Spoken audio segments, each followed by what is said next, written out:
The key to good skin is hidden deep in the ocean. Osea's Undaria algae body oil harnesses the powers of Undaria seaweed in every bottle to transform dry skin to silky, soft, and glowing without feeling greasy. Seaweed is a nutrient-dense superfood packed with vitamins, minerals, and antioxidants that help replenish the skin's moisture barrier and maintain a healthy glow. Osea's Undaria algae body oil is not your typical body oil. Rich, yet never greasy, and clinically shown to instantly improve skin elasticity. See the power of Undaria seaweed after just one use.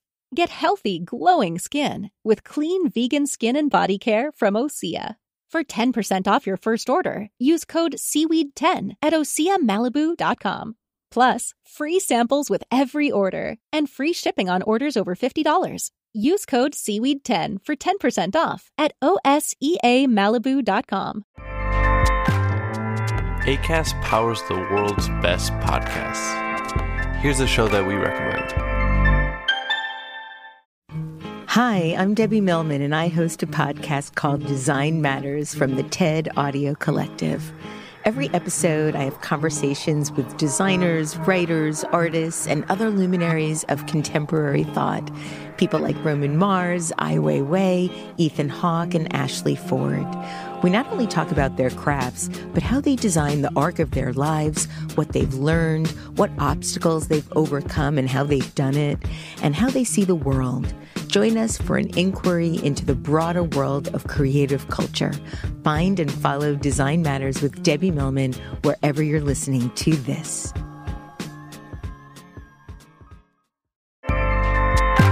Acast helps creators launch, grow, and monetize their podcasts everywhere. Acast.com.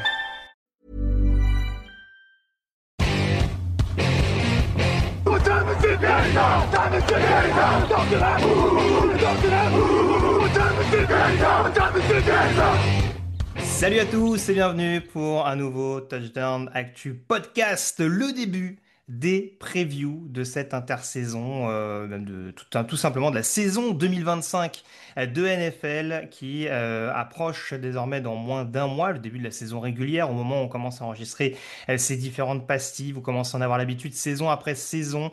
TDA vous plante le décor des forces et des faiblesses des différents figurants au championnat professionnel nord-américain avec aujourd'hui au programme de la première des 32 pastilles à venir pour présenter les différentes franchises. Le champion en titre, on inverse un petit peu la tendance. Généralement, on commence un petit peu par les cancres, si j'ose parler ainsi, pour terminer avec le lourd. Et ben là, on commence d'emblée, forcément, en rendant hommage aux champions en titre, je le disais, de la saison dernière, les Philadelphia Eagles. Et qui de mieux pour en parler en ma compagnie que Monsieur Victor Roulier. Salut Victor. Et bonjour Grégory, bonjour à toutes et bonjour à tous. Oui, moi je suis très content. On va mixer cette année les pastilles. Chaque jour, c'est vrai que c'était plus facile les années d'avant de savoir qui allait arriver, etc. Chaque jour sera une surprise. Chaque jour sera une fête. Et ça, ça va être une belle chose. Et c'est vrai que commencer par les champions en titre, ça ne gâche rien. Ça ne gâche rien. Voilà, on va en profiter. Tout à fait. Voilà. Je précise que Victor n'a pas poussé dans les escaliers Lucas qui devait être avec nous pour cette émission. Exactement. C'est plus moi qui le remplace et j'en profite d'ailleurs pour féliciter Lucas qui a vécu un heureux événement qui devait être avec nous mais qu'on retrouvera bien entendu avec plaisir pour une prochaine émission. Cela va sans dire. On démarre donc les hostilités, Victor, avec donc ces Philadelphia Eagles en plantant un petit peu le décor justement de tout ce qui s'est passé au cours de la dernière intersaison. Alors, on va présenter ça un petit peu côté attaque et côté défense. Avec côté offensif, un principal titulaire notamment qui est parti, c'est Mekhi Becton qui a pris la direction des Los Angeles Chargers, me semble-t-il, le garde offensif. Après, on a quelques joueurs de rotation également qui sont partis. Kenny Pickett au poste de quarterback qui a été échangé avec Dorian Thompson-Robinson pour devenir le backup donc, de Jalen Hurts. Changement de backup également au niveau du poste de running back avec le départ de Kenneth Gainwell à Pittsburgh remplacé par A.J. Dillon de retour de blessure et en provenance des Green Bay Packers. Et puis on a également quelques autres joueurs, je pense à Harrison Bryant par exemple qui était dans la rotation du côté de Las Vegas et qui arrive également pour renforcer cette équipe. D'autres gardes également qui intègrent cet effectif-là, à savoir Kenyon Green en provenance de Houston dans l'échange avec CJ Gardner-Johnson. Et puis on a également le revenant Matt Pryor en provenance des Chicago Bears. Il y aura sûrement quelques petites choses à dire au niveau de cette ligne offensive. En défense, Victor, il y a eu pas mal de remaniements avec notamment des pass rushers importants qui sont partis. L'historique Brandon Graham qui a pris sa retraite. Josh Sweat également qui est parti du côté d'Arizona, tandis que Milton Williams, ce defensive tackle, a pris la direction de New England. Et puis le backfield défensif n'a pas été épargné avec Darius Slay qui a rejoint Pittsburgh. Avante Maddox, le nickelback qui est parti du côté de Détroit. CJ Gardner-Johnson, je disais le safety qui est parti du côté de Houston. Je crois que c'est à peu près tout pour les tendances. Si je n'oublie personne au niveau des arrivées, ça a été pas mal mouvementé en défense notamment également par le biais de la draft. On a l'arrivée au premier tour du linebacker Jan Campbell, ancien joueur d'Alabama. Le deuxième tour, on a le safety Andrew Mukuba. Et un petit peu plus loin, au quatrième tour, on a notamment le defensive tackle Ty Robinson. Quelques joueurs également de rotation qui arrivent. Je pense à un Ogbo Okoronkwo ou un Aziz Ojulari sur le poste de pass rusher, respectivement en provenance de Cleveland et des Giants. Et puis pour terminer un petit peu le tour d'horizon, du changement également sur le poste de linebacker, avec notamment l'arrivée d'un Josh Uche au niveau de la rotation en provenance des Kansas City Chiefs. Je pense que je n'ai oublié globalement personne, peut-être Adoree Jackson sur le poste de cornerback que j'ai pas cité également, qui arrive lui également des Giants. Mais donc, j'ai cité pas mal de noms, Victor, mais globalement l'ossature reste assez identique, notamment en attaque. Alors c'est ce qu'on se disait un petit peu en off. Un des points d'interrogation forcément de cette équipe des Eagles qui tournait très très bien offensivement, notamment dans le sillage du meilleur joueur offensif de la saison, Saquon Barkley. Une équipe qui va récupérer 10 titulaires sur 11, a priori, sauf blessure au coup d'envoi de cette saison régulière, mais qui a forcément dû se réorganiser d'un point de vue staff avec le départ de son coordinateur offensif. Qu'est-ce qu'il faut en penser selon toi à l'orée de cette saison 2025? Bah écoute, il faut en penser que c'est malheureusement devenu une habitude, hein, puisque Jalen Hurts, depuis qu'il est en NFL, il change de coordinateur offensif globalement tous les ans. C'est le quatrième en Donc, 4 ans, c'est ça? ouais, bah ça, malheureusement, c'est un peu le. J'ai envie de dire tant mieux, parce que les équipes qui gagnent, forcément, se font dépouiller des coordinateurs. Donc ça veut quand même dire que tu gagnes. Mais je pense que quand même, la capacité qu'a eu Jalen Hurts et certains autres joueurs à rester performants toutes les saisons en changeant quasiment tous les ans de système, c'est quand même assez remarquable. Et parfois, on leur donne peut-être pas assez de crédit là-dessus. Donc évidemment, ça va être le point d'interrogation, même si on sait que Sirianni a quand même une influence sur l'attaque. Donc il va y avoir des lignes directrices qui vont rester les mêmes. Mais tu l'as dit, 10 titulaires sur 11. Le seul titulaire qui n'est pas de retour, c'est un garde. Je veux pas faire insulte à la position de garde, mais je crois pas que ça soit particulièrement le plus problématique, on va dire, dans une attaque. Ils trouveront bien quelqu'un pour faire le boulot. Ce qui est assez intéressant, c'est de voir qu'en fait, il y a une stratégie qui est très claire. Ils n'ont pas signé un seul agent libre sur une durée supérieure à un an. Mhm.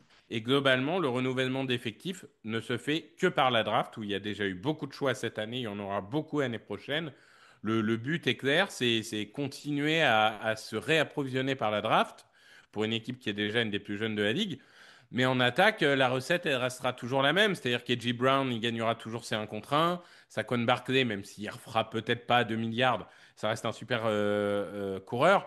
Et puis, bah, l'ADN des Eagles, ça reste cette ligne. À partir du moment où tu as deux tackles qui sont dans le top 5 à leur position, que tu as un centre qui est plutôt très bon, que tu as un garde qui est très solide, il peut normalement pas t'arriver grand-chose. Donc, offensivement, honnêtement, je suis pas très inquiet de changement de coaching staff. J'ai juste l'impression que c'est la même chose que tous les ans. Alors, on se dit que forcément, en effet, on va pas changer une recette qui fonctionnait a priori, même avec le changement de casse. C'est un peu la question que j'allais te poser, savoir si Sirianni allait mettre un petit peu plus le nez au niveau du cahier de jeu. On sait que bah, les nombreux changements de coordinateur, il y a eu des fortunes diverses, on dira, ces dernières années, hein, avec du bon sous Steichen et Moore et du moins bon sous Brian Johnson en 2023. Ce qui avait un peu obligé Sirianni à prendre un petit peu la suite au pied levé. Là, il faudra voir si c'est plus Sirianni ou Patullo, en effet, qui appelle régulièrement les jeux. Mais on devrait quand même rester un peu plus sur du jeu au sol plus orienté, si j'ose parler ainsi. J'allais dire massif, faut peut-être pas exagérer.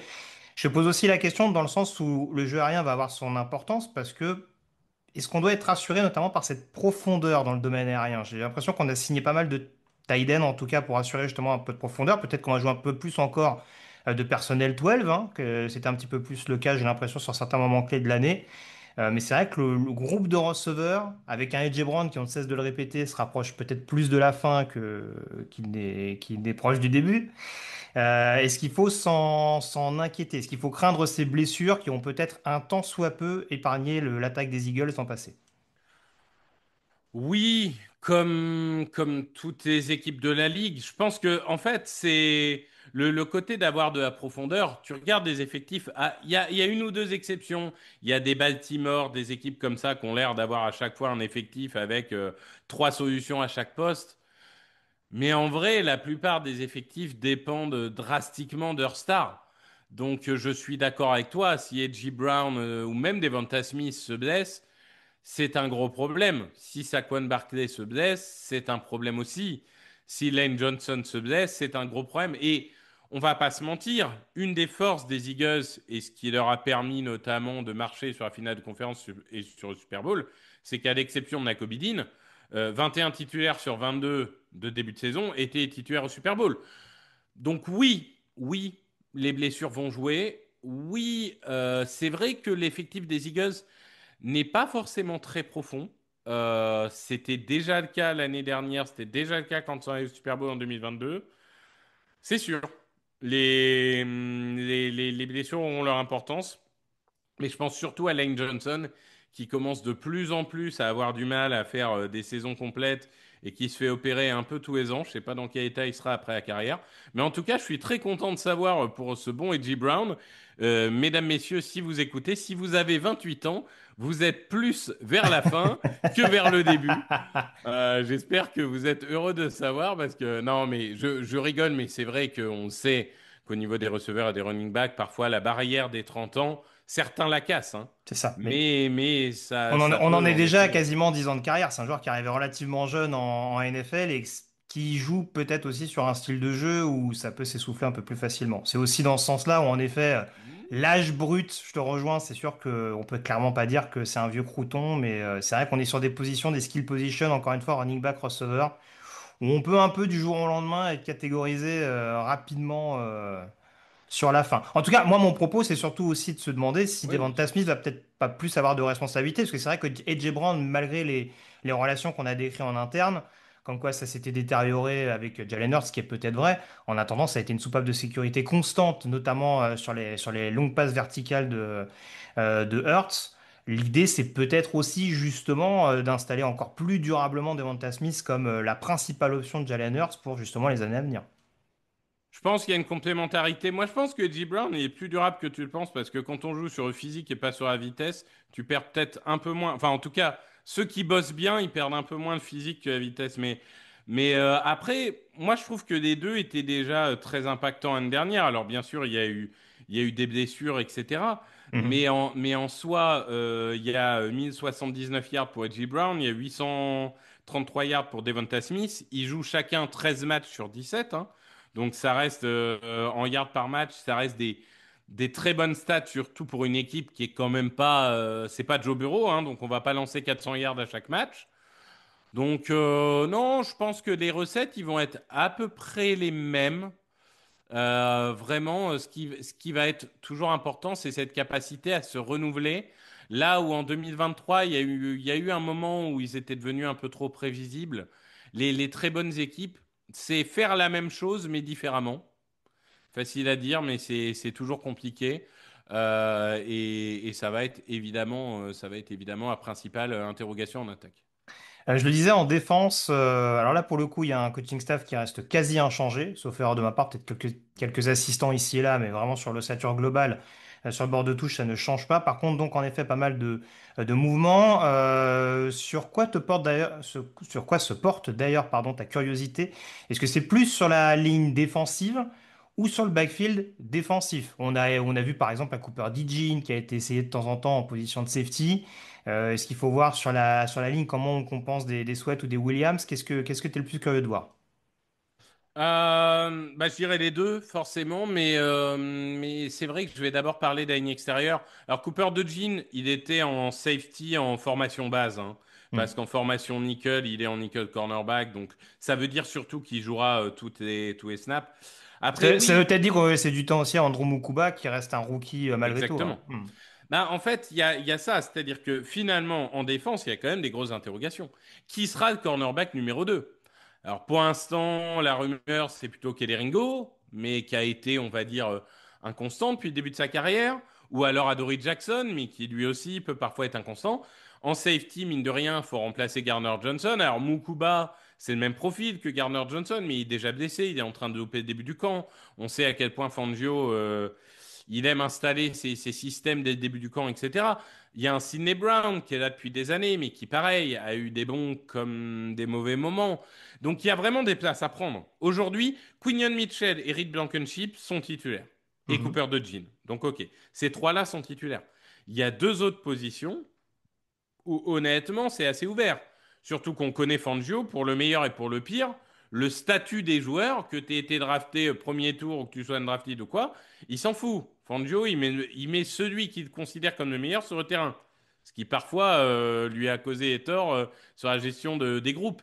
Mais ce que je veux dire, c'est que ça a toujours été sa mentalité. Donc, le meilleur au camp sera sur le terrain. Mais aujourd'hui, clairement, il y a une place de safety à gagner. Il y a une place de cornerback à gagner. Tout à fait. Il y a un Adoree Jackson aussi qui a une certaine expérience, mais qui traîne un long historique de blessures aussi.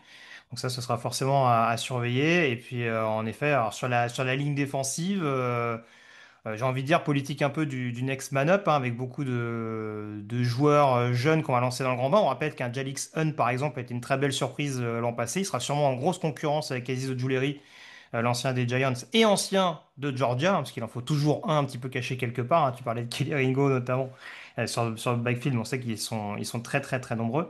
Donc on va continuer de surfer un petit peu sur cette logique-là. Tant qu'on parle d'ailleurs de joueurs capables de générer de la pression, on sait que ça devient une tendance de plus en plus présente ces dernières années dans la politique des Eagles, en tout cas tendance qui change un petit peu. Quid de Jihad Campbell, dont on sait qu'il est capable justement d'être un linebacker qui blitz un petit peu. Est-ce qu'il faut s'attendre à le voir un peu plus deuxième rideau ou vraiment sur de la pression, sachant qu'un Dean en effet continue de traîner ses pépins de l'an passé. Ah ben Nakovidin, il sera pas de retour avant décembre et probablement pas de la saison, hein. Donc ça, il faut l'oublier un peu. Alors, d'abord, tu as totalement raison d'évoquer Jake Hunt. Jake Hunt, il est arrivé de l'excellente et renommée université de Houston Christian l'année dernière. Évidemment, tu as regardé tous les matchs de Houston Christian, j'en suis sûr. Exactement. Euh, Excellente équipe du AC. ouais, on nous a dit il faut 3 ans avant qu'il soit prêt pour la NFL. C'est Fangio qui l'avait dit, hein. Et puis Hmm. finalement, il s'est retrouvé quasiment titulaire en fin de saison. Donc ça va être à clé. Est-ce qu'il arrive à remplacer Josh Sweat? Parce que finalement, derrière, là encore, il n'y a pas une profondeur incroyable en edge rusher. Il y a Noah Smith, mais qui est plutôt un joueur, on va dire, qui va jouer debout, hein. C'est pas un monstre de physique. Mais derrière, il y a du Ojulari, il y a ça. Mais on va voir comment ça s'organise. Après, au niveau des linebackers, bah, tu as dit, il y a une place à prendre à côté de Bone. Et pour moi, Jihad Campbell, aujourd'hui, c'est Fangio. Donc, il trouvera un moyen de faire blitzer de temps en temps. Il va l'utiliser un peu comme il a utilisé un Van Ginkel à une époque, à mon avis. Mais ça reste un linebacker parce qu'il faut un deuxième linebacker à côté de Bone. À la base, Jihad Campbell, on nous a dit non, mais il va être opéré avant la saison, il va pas jouer. Il y a un mois, Fangio a dit on le verra pas sur les terrains avant fin août, début septembre. Et finalement, maintenant, il est dans la première équipe des camps alors qu'on est le 30 juillet. Donc, faut voir, mais en tout cas, pour l'instant, c'est vrai il a l'air d'être sur la bonne voie. Je pense que, honnêtement, il va plutôt être utilisé comme un linebacker polyvalent aujourd'hui. Il va apprendre de Bone, mais il a une vraie chance d'être titulaire avec la blessure de Nakobidin. Après, il y aura Jeremiah Trotter Jr. qui va aussi être candidat. Smile Mondon qui peut aussi, pourquoi pas, Autre avoir ancien des de snaps. Georgia. Oui, c'est ça. Et Jeremiah Trotter, fils de son père, sauf que son père ne lui a pas appris à plaquer, ce qui est quand même dommage pour un linebacker. Mais en tout cas, je pense que la réalité avec Fangio, c'est que je suis pas sûr qu'il y ait un titulaire au début de la saison. Je serais pas étonné que, par exemple, en première, deuxième tentative, il y ait Jihad Campbell. Qu'en troisième tentative, ils mettent, pourquoi pas, un joueur plus en couverture, voire même un safety qui descend ou quoi. Ça va être créatif. Mais en tout cas, si Jihad Campbell, physiquement, peut réussir à être là dès la week 1, c'est vrai que ça paraît un poste pour lui. Un dernier point peut-être concernant les possibles éléments qui peuvent faire perdre les Eagles, sait-on jamais? Parce qu'il faut quand même essayer d'en trouver, hein. On parle quand même du champion en titre, encore une fois, même si on pèse le pour et le contre, ça reste quand même un gros favori de cette saison. Quel est ton pourcentage de confiance vis-à-vis de Jake Elliott en cette saison? Comme c'est pas l'année après sa signature de contrat, normalement il est bon. Normalement, c'est comme ça que ça marche avec lui. Non, en On vrai, rappelle que son gros problème, c'est les coups de pied à plus de 50 yards, notamment. oui, sauf qu'en playoff, il a mis tous ses coups de pied, tu vois. Hmm. Donc, j'ai envie de dire, c'est tellement dans la tête. Moi, j'ai toujours comparé ce poste de kicker au golfeur ou au tennisman. C'est tellement dans leur tête parfois que tu peux avoir des années moyennes. Il a clairement pas été bon en saison régulière. Je pense que s'il n'avait pas tout cet historique au club, il aurait peut-être même été remplacé à un moment. Ils lui ont fait confiance et en playoff, il a tout mis dedans. Donc, à partir de ce moment-là, je lui fais plutôt confiance. Je suis étonné que tu n'aies pas évoqué, évidemment, le départ le plus important pour cette équipe. C'est le départ du long snapper Rick Lovato, parce qu'on sait que le long snapper, c'est évidemment ce qu'il y a de plus important. Non, blague à part. Pour l'instant, Elliott, ça reste quand même encore un des deux seuls joueurs de l'effectif avec Lane Johnson à avoir les deux bagues. Je crois pas qu'il y en ait d'autres, vu que Lovato est parti. Mais en tout cas, j'en oublie peut-être un. Mais bon, ça reste un historique. Pour l'instant, il sera là. Après, on sait que le poste de kicker, la nature a horreur du vide et il lui suffit de 2 ou 3 mauvaises semaines et il sera remplacé. Mais on va dire que ces playoffs lui ont acheté pour l'instant une confiance pour la saison à venir. On en vient au pronostic fatidique. Victor, on rappelle donc les Eagles vont passer, c'est un bilan de 14 victoires pour 3 défaites. Forcément 4 victoires en playoff puisque titre dans la foulée. Quel est ton pronostic chiffré à l'issue de cette saison régulière et des 17 matchs à venir? Bah écoute, faut savoir que, et on va en parler, spoiler, dans quelques jours pour d'autres équipes de NFC Est, mais il faut savoir que la NFC Est a probablement le calendrier le plus dégueu qui soit, avec notamment l'AFC Ouest, pardon, et la NFC Nord, ce qui fait que globalement les 4 équipes sont, je crois, dans les 8 calendriers les plus difficiles de la ligue. Donc forcément, ça va pas être simple. Il y aura des équipes de playoff quasiment toutes les semaines. Donc, moi, je partirais sur un 11-6. Hmm. Et je pense que la division se joue à 11, de toute façon, vu le calendrier un peu démentiel que toutes les équipes vont avoir. J'ai été un poil plus optimiste. J'ai aussi entre 11 et 12, mais je suis resté quand même sur un 12-5. Voilà. Sachant Mais qu'attends, le vrai enjeu, la vraie pression, c'est qu'on rappelle que alors que toutes les autres divisions ont toujours un champion qui se répète au maximum tous les 5 ans, ça fait plus de 20 ans que en NFCS, il y a un vainqueur différent. Les Eagles ont tellement voulu maintenir ça qu'en 2023, ils se sont mis à perdre contre les Giants et les Cardinals. C'est vous dire si c'est important pour toutes les équipes de cette division de faire durer cette petite tradition. Donc il y aura ça à prendre en compte. Mais blague à part, je pense que oui, 11, 12, normalement, même avec un calendrier assez énorme, sauf blessure, c'est un effectif qui doit pouvoir viser ces niveaux-là. on est d'accord. Une équipe forcément qualifiable en playoff. On va pas être très originaux sur notre analyse globale concernant les Philadelphia Eagles. Je te remercie en tout cas, Victor, d'avoir été en ma compagnie pour analyser de manière exhaustive les forces et les faiblesses des hommes en vert. Et puis on se retrouve d'ici quelques heures désormais pour s'intéresser à une autre franchise. On parlera des Tennessee Titans. Enfin, passer par le petit palier de décompression, j'ai l'impression. Merci à tous et vraiment, si n'hésitez pas demain à venir, là, on va pas pronostiquer des 11 victoires. À très vite sur Touchdown Actu. Salut à tous.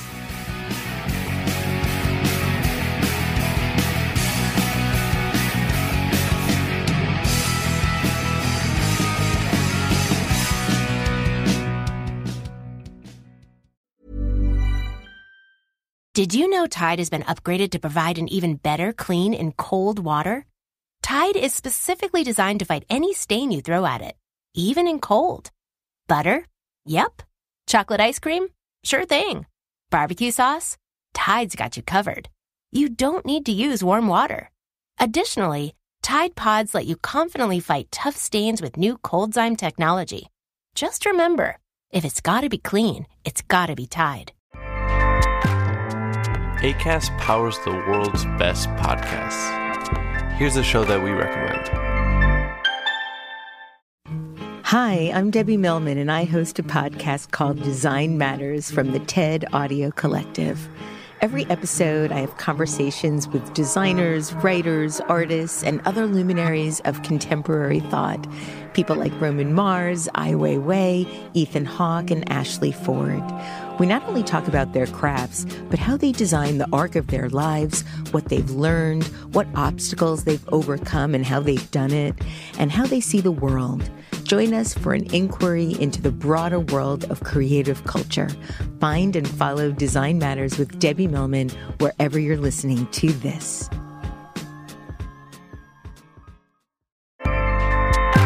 Acast helps creators launch, grow, and monetize their podcasts everywhere. Acast.com.